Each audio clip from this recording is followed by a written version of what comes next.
Yo folks and welcome. It's that time of the week. It's August Gacha News Weekly. We got some Gacha games, mobile titles, and games coming. We have some Hololive Collab news as well, and Gamescom stuff we gotta cover. Let's jump right into this. First things being is Jewel Princess Reincarnation, now available for pre-registrations. Why exactly would you play this one? It's gonna be an auto RPG of sorts. There's a lot of bouncing going on, if you know what I mean, in the booba areas.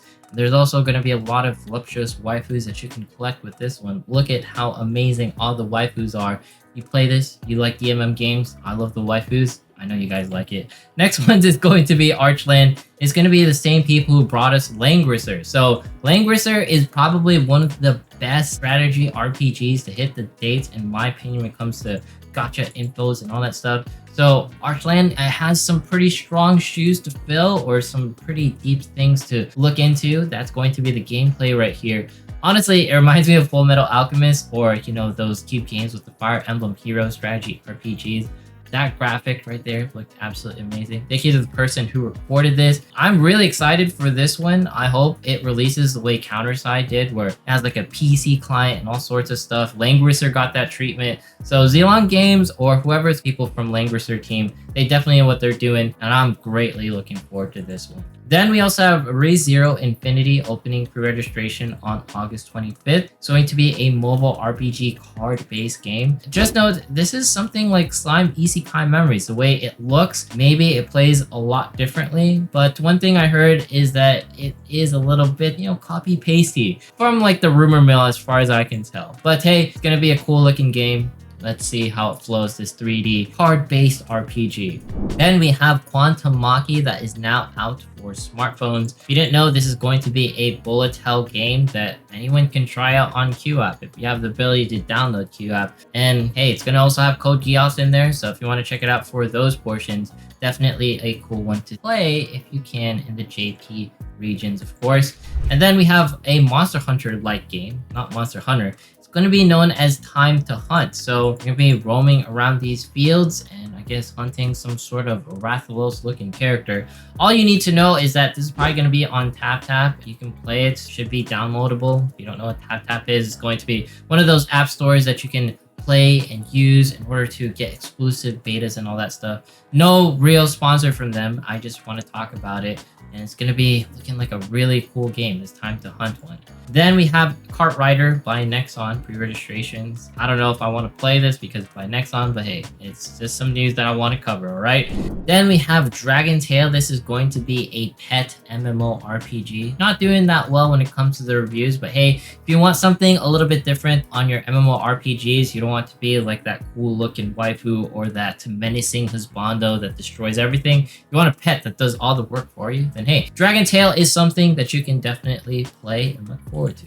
Then we have Divine W Perfect Wonderland. It's going to be pre-registration. If you pre-register, you get an SSR. To me, it just seems like another typical MMORPG. I doubt this is showing what in-game footage is. Probably just going to be a trailer, but just another one to keep on your radar in case it piques your interest in any sort of way.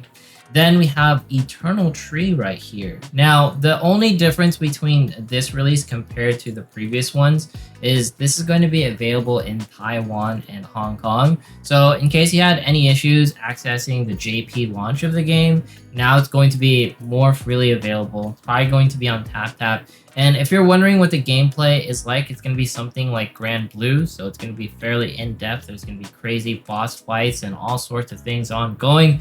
If you don't know, I recommend games like Eternal Tree in case you have a hankering for something fairly deep in the RPG regions.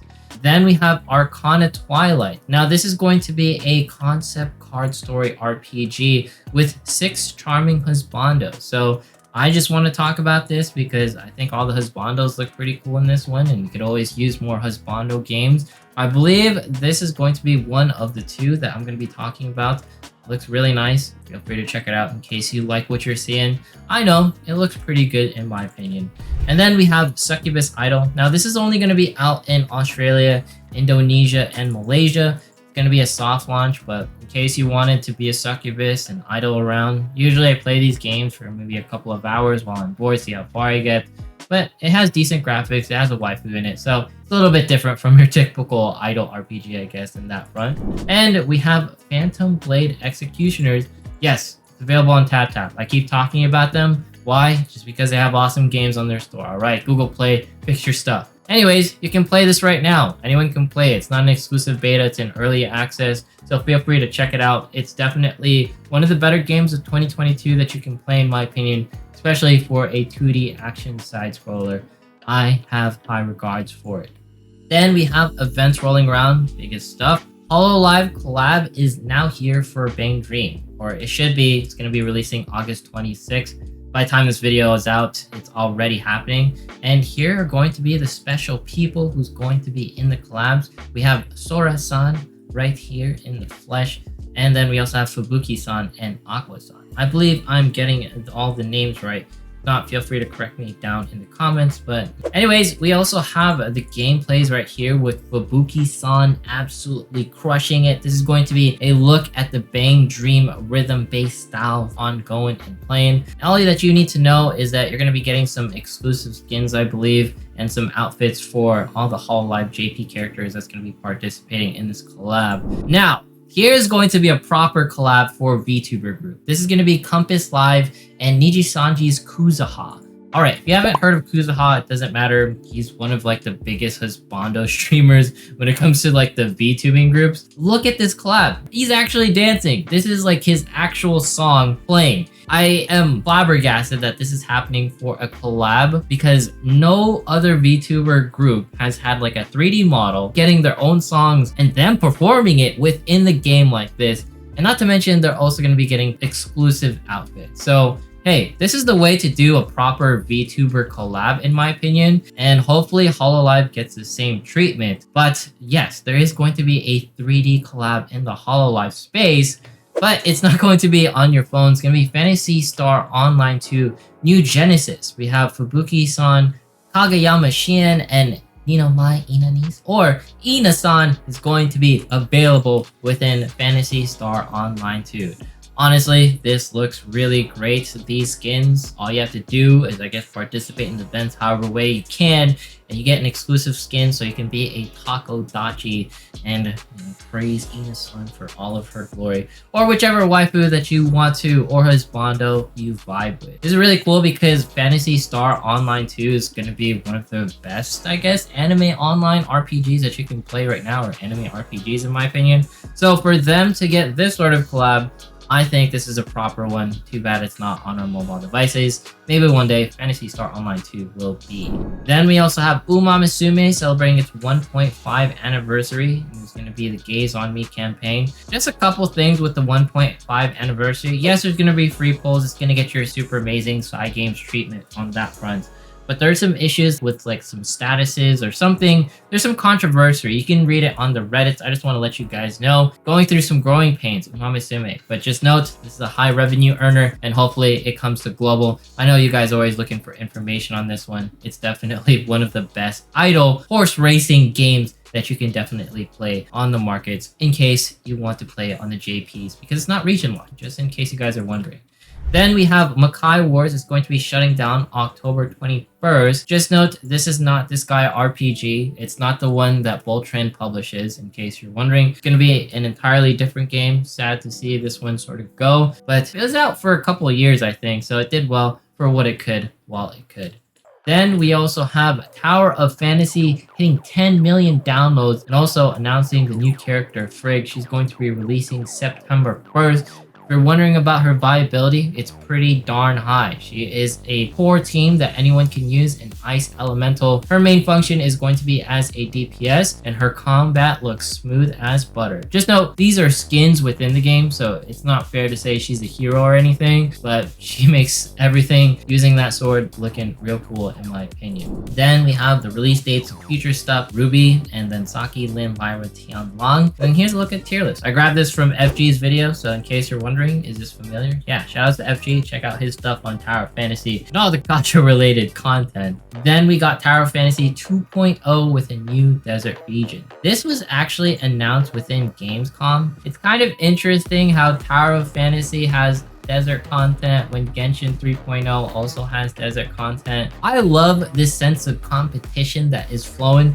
Feels like 3.0 went out of the gate like really fast. I think 3.1 is like right around the corner. So Tower of Fantasy releasing in global or EN is definitely riled up the Genshin competition a little bit, and I'm glad to see it because Tower of Fantasy, we'll talk about it a little bit more on how it can be sort of a Genshin killer in its own ways. We also have Blue Archive unveiling new story events, new students, and this is going to bring us the Happy Valentine events, so feel free to check it out. Blue Archive, I believe, handing out free stuff, and Blue Archive, I guess, is your upgraded Princess Connect in case you guys were sort of curious on those fronts and why people play. Yes, it's made by Nexon, but at the same time, or published by Nexon, it's actually developed by a different group. All you need to know is Blue Archive is actually a decent game for those people who love the art and love the waifus. No jailbait. Don't think about that right now. Alright, this is going to be Fortnite. It is possibly crossing over with Lord of the Rings. The most important part that you need to know is Embracer Group. This is going to be a Swedish video game publisher. They are the ones who bought up the Lord of the Rings IP. Embracer Group are the people who bought up Deus Ex Machina, Lara Croft series, and all sorts of IPs from all sorts of game developers and publishers, right? So Embracer Group may be coming into like the mobile space because Lord of the Rings had a mobile game going. I'm really curious if Embracer Group does enter like this space as an actual publishing company within like mobile. They have a lot of money. I feel like they can do it right. They aren't for NFTs and they seem to be pretty good publishers. So I'm really curious how this is going to be going. They're buying up studios left and right around the globe, and I'm really curious what's going to be happening. Is this Swedish game company going to be like the Tencent and NetEase of Western civilization or Western IP-based games? Then we have Konosuba Fantastic Days, its first anniversary. This is gonna be really cool. You get some free summons and some ports and tickets. There's gonna be Megamine, Kazuma, and all sorts of characters you can collect. Yes, it's also by Nexon, but there's a lot of free stuff. And this game gets the proper treatment even after its first year anniversary. Then we have events rolling around. Well, this is going to be FGO news, right? It's going to be Fate Grand Order 2022, its 7th anniversary. Here's going to be a look at the con and all the amazing things you could have seen. This occurred actually like back in July. I guess we're just covering it now. Thank you to QF as always for providing the infos. Cosplay contest, all the cosplayers looking amazing. Part I want to skip to because I love this character right here. Let me know in the comments who this is. Food stuff ongoing and some voice actors, all sorts of VTubers performances. I guess there's gonna be new summons and alter versions of Sean and outfits that you can collect. FGO things just looking absolutely phenomenal. And we have FGO Land of Chaos event bringing Bunny Skathosh. I think I am saying that right. In case you guys are wondering, here's a look at our bunny waifu right here. She is looking absolutely beautiful. FGO players, you guys are good in my opinion because that is beautiful waifu. I haven't seen a bunny waifu, at least in Princess Connect, the game that I'm currently playing, in a while. But it's fine because a lot of the characters in Princess Connect are jailbait anyways. And we have other news with Genshin being on the Gamescom fronts for 2022. First up, they showed off this new trailer for 3.0. So we have 2.0 for Tower of Fantasy, Genshin 3.0. We're talking about the Sumeru Dendro Tainari right here, looking absolutely beautiful as the husbandos do. And we have Kole, the free waifu that you can get after you get into the Sumeru regions. Then I believe this is Dori right here, looking absolutely cool as her merchant self really does. I think she's going to be out fairly soon as well. We have the Traveler as well. There's going to be other characters that's hinted towards. We'll talk about it a little bit later. This Dendro element looking absolutely clean. Honkai Star Rail. This was also on Gamescom 2022. It's going to be talking about the Jianzhou arc. Hopefully I'm saying that right. This is going to be the antagonist Blade right here. It's going to be threatening our boy Don Hong. Hopefully I'm saying that right. There's a lot of news with like the Honkai Star Rails as far as like story and game synopsis and just the way this game flows. It's really interesting. I don't know if it's releasing in 2022, but I thought this was a pretty cool trailer to overview and see, especially since Honkai Star Rail is one of the games I'm looking forward to. Then we have the Genshin 3.0 news. Officially, more stuff on characters and weapons. The biggest things is Candice right here, a Hydro waifu with a shield and spear, looking absolutely stunning. Gameplay for her was cool. Don't play it because that's a leak. And then we also have Nilo, who's going to be a Hydro sword waifu. She is going to be absolutely elegant. She just screams elegance every single time she moves and casts her abilities. These two characters are insanely beautiful, and their animations are clearly top tier compared to some of the characters that released in 2.0. And then we have our boy Kaino right here. He's going to be an upgraded version of the Wolfie boy from the Genshin Impacts. I'm spacing on the name. Just let me know. Regardless, he's gonna be really cool. I know he's gonna be like my future cosplay. Definitely someone I want to pull for when he releases. And look at this phenomenal art by a Twitter user Oho Davy. Look at this. It is a RPG, a turn-based RPG for Genshin Impact. Zhongli sweeping him up. We have some combos with Queen Ling. Oh my gosh, I forget her name. Don't roast me too bad. I just love this. It looks absolutely beautiful. And it makes me want to play and imagine that, or kicking. Hopefully I'm saying that right now. Oh, we also have the Traveler. Well, I guess it's like the Wombo combo. Just give the credits to this man. He has some really cool like Genshin pixel art stuff flowing and going. Just pixel art going, in my opinion. I absolutely love this stuff. And we also have Genshin Impact Pizza Hut collabs in China. So if you're in China, which I doubt, but hey, you can get like free merch in case you go to a Pizza Hut and eat their pizza. America needs this, all right? We need gacha games that collab with like stores too. Like McDonald's in Genshin Impact. No, that's a bad idea. Anyways, the Genshin Killer, Tower of Fantasy. This is a pretty cool article by Gamer Braves. What Genshin character does for character designs. It's pretty innovative. I don't think Tower of Fantasy and Genshin really compete because both of them are unique in their own ways. They also have like multiple releases on multiple platforms. Well, Tower of Fantasy is going to be on Steam. Genshin isn't on Steam. Hopefully, like Tower of Fantasy goes on console some days. And what Genshin stands to learn though is like there's better combat systems when it comes to Tower of Fantasy. I think that's a little subjective though, just because like Tower of Fantasy is completely different with 3 weapon slots and 2 relic slots and discharge effects. It's sort of similar with like burst and stuff and Genshin Impact. So it's a little bit more in-depth when it comes to Tower of Fantasy combat-wise. There's like some things you need to worry about a little bit more. There's also convenient traversal within Tower of Fantasy. You know, you have your mount, you have grappling hooks, you have like the jetpacks that can actually push you up without having to trigger, you know, like the different effects in Genshin Impact. But then there's also the most important thing to me. There's less of a daily routine pressure when it comes to Tower of Fantasy because you can actually backlog like your daily grinds. Where in Genshin, you can't backlog anything. And you're kind of forced to play every single day when it comes to Genshin Impact, right? And what makes it so good that Tower of Fantasy is here? Well, Honkai Impact 3rd was the first action gameplay that we got, and then it led to Punishing Grey Raven, which in my opinion, Punishing Grey Raven is superior combat-wise. Lore-wise, Honkai Impact 3rd is still way more in-depth.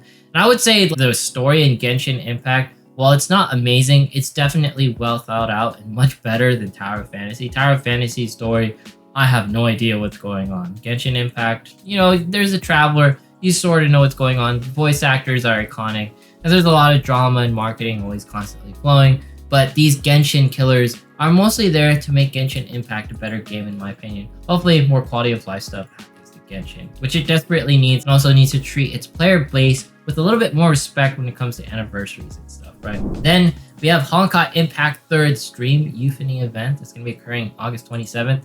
August 27th is actually my birthday. Look at this trailer right here for the concert. It looks absolutely amazing. Honkai Impact 3rd is such a beautiful game, especially when it comes to this animation. It's aged like fine wine, in my opinion. Man, it's just so cool to see Honkai Impact getting the limelight it definitely deserves. And we also have Zenless Zone Zero. There's a cracked version that might be rolling around. Don't play it. It's actually created by hackers by making it so that the game files are easily accessible. That means that anyone could have played like these cracked versions. You could get the characters, any of the tutorial characters, and constantly repeat and play the game as you see fit. A little bit controversial. Anyways, if you see this game, don't play it because you're probably gonna get some malware and some viruses. Then we have Soul Hackers 2. It's gonna be the anime game that released this week. It's gonna be available on consoles. It's gonna be the next installment to the Devil Summoner series. If you didn't know, this is brought to you by Atlas, the same people who brings us like Persona series. but it's nothing like Persona because it's going to have like these devil-ish creatures. And we're also going to be having our hacker people. That's what they're called, like soul hackers, right? All together. It's going to be a cool game in case you want something a little bit different in the realm of these Devil Summoner series. Then we have IRL news rolling around, or anime news. First up, we have Jujutsu Kaisen returning in 2023. You might have already known that, but there's going to be something to look forward to in September. So get ready for next month. And we have some cool stuff with Gamescom. This was the Phantom Hellcat gameplay or official reveal trailer. I thought this was really cool. It reminds me of something like Punishing Gray Raven in some ways, or Devil May Cry. I always love games that have this hack and slash sort of feel. I guess there's also like 2D action RPG mechanics in some ways as well. All you need to know, it looks beautiful and it had my interest. And we also have After Image right here. I believe this is more like the akin thing to like an anime game. This is a Metroidvania. I believe it's only releasing on consoles, but hey, if it comes to our mobile devices, I would greatly appreciate it because the art style in this screams quality, and to me, it looks so gorgeous, and it'd be a crime if it didn't release on the mobile fronts. Look at it. You're going to be having scythes, you're going to be having swords or dual like daggers or whatnot. It looks beautiful to me. And I definitely hope it comes to the mobile fronts. Whether it's a premium title or not, I think it's definitely worthy to be something that you can look forward to in the future. And we have Elden Ring and Umamusume developers winning CEDC awards. That is going to be the Computer Entertainment Developers Conference in Japan. If you're wondering, Umamusume won awards for the sound, and of course FromSoft's Elden Ring won individual special awards and all sorts of things when it comes to visuals. And yeah, it's just a really amazing game. We all know Elden Ring's probably like the best game of 2022, right? And there's also going to be the Game Awards returning in December 8th. Just note, last year's winner was Genshin Impact, so in December, we maybe have Tower of Fantasy, or maybe Genshin Impact takes the cake once again to win the awards for 2022 as the best mobile game of the year. And we also have Wild Rift that's announcing a 40,000 prize pool. That's insane. It's going to be for Asia regions only. It's going to be the Southeast Asia group, Japan groups, and Korea's competing for this prize pool. Riot's going to be hosting it. In case you guys are checking it out or keen to see something on the mobile front with a huge fat prize pool, I recommend checking out the Wild Rift. Then we have Google Play Games finally giving beta tests to Australia and Thailand. When USA, when other regions, when Philippines. It's also occurring in Korea, Taiwan, and Hong Kong. All you need to know is select games. 50 compatible games will be available to play on your Windows devices, so you can switch between your phone and your PC seamlessly. It reduces like your minimum system requirements and all sorts of stuff. I'm looking forward to this so that, you know, maybe there's some games I don't play on BlueStacks, even though that hurts my sponsors in a lot of ways. Gotta be honest, sometimes it lags a little, and this could be a little bit convenient, but I still love BlueStacks. Shout out to them. And we have best strategy games for Android in 2022. We have Civ 6, Into the Breach, Bad North, Battle of Polytopia, Bloons TD6. That's a classic. Total War Medieval 2, Northgard, and Rusted Warfare.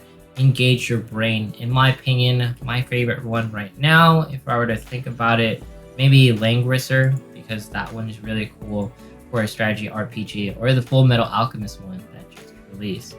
On other fronts, we have Nikke news, we have Poly right here, and then there were some polls on the closed beta where the #1 character used was Rappi, and 4.9 million encounters, 12,000 bosses, 121 commanders doing like main stages up to 12-24, and 4 commanders that cleared all side missions. Shout out to them. K News looking clean, hopefully releases 2022. And then we have our August clan battle for Princess Connect currently occurring. But yeah, that's going to be the news this week. Lots of Hololive stuff. We have Gamescom info. It's really looking bright as always for the mobile industry because Tower of Fantasy is kind of taken over the mobile space. I'm not gonna lie. I see it everywhere. People love it. Let's see how long it goes. Maybe it goes as long as Genshin because everyone thought Genshin was gonna die. It didn't die, just kept on going. But anyways, if you made it this far in today's video, consider subscribing, dropping a like, leaving a comment. Follow me on Twitch, follow me on Twitter, follow me on Instagram if you want to see my face, follow me on TikTok if you want to see me do skits or whatever. Thank you to Editors On for editing the videos. Once we hit 35,000 subs, we're doing a giveaway. Thanks so much for watching. Have yourself a fantastic day, and see you guys in the next one.